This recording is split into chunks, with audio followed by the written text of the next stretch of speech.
Today we are doing an inaugural round of the nomination of our boards of schools management, secondary, and we decided to launch it at the Coastal House for Mombasa, Mvita sub-county.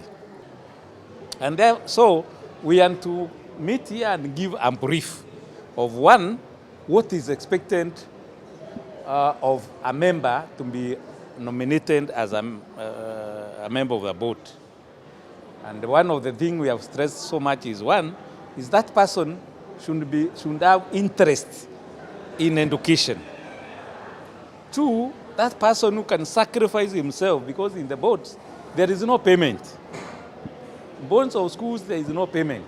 They do what we call voluntary service to the community. They give back to the community. So that person who comes to the board must be somebody who wants to give voluntary service to the community.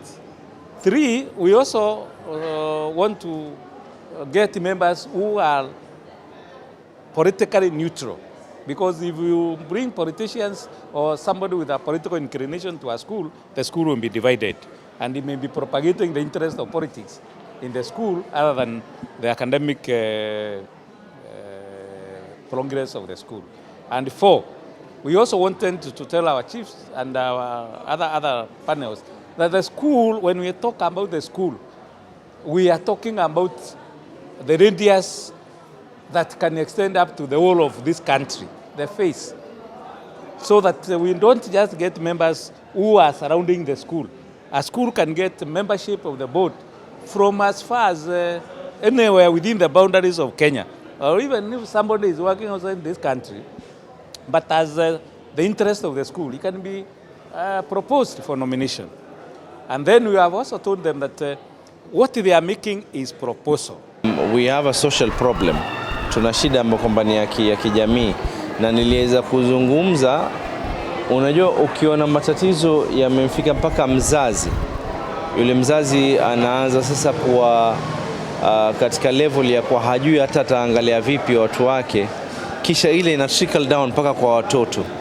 And then also the social pressure ambayo iliyoko katika hawa watoto is extremely high. We just had a meeting with all the head teachers. As you're aware, the Basic Education Act, there are regulations that govern on how school boards are going to be done. And one of the representatives in these school boards has to be a representative from the area member of parliament. If a school is a sponsored school, that it means if it's a church-sponsored school or a Muslim-sponsored school, at least a sponsor should have a representative. There should be a representative from the county education board and so forth.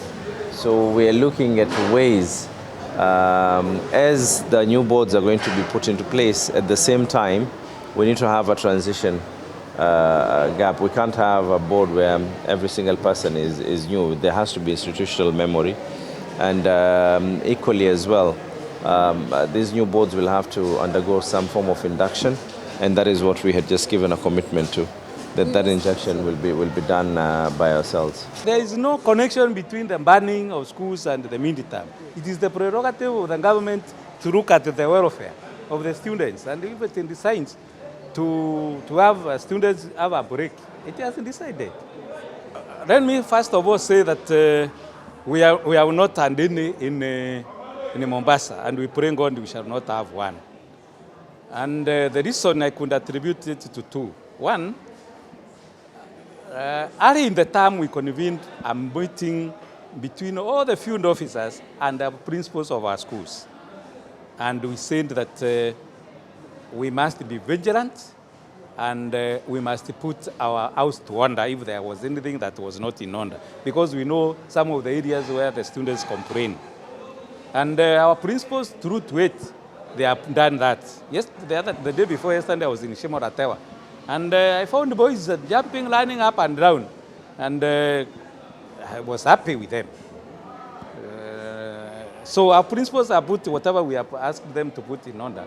We also appealed to our parents, because I know I addressed the parents in one of the schools. and it went round like the way this one will go round. And I told them, let us look at this thing as for all of us, sio ya shule. So jukumu ya mzazi afanye ile yake, mwalimu afanye ile yake, na zote tusaidiane kusaidia hiyo mtoto. So I think that is what has given us that. So I may not comment about other places because Mungu ametujalia Mombasa tumetulia.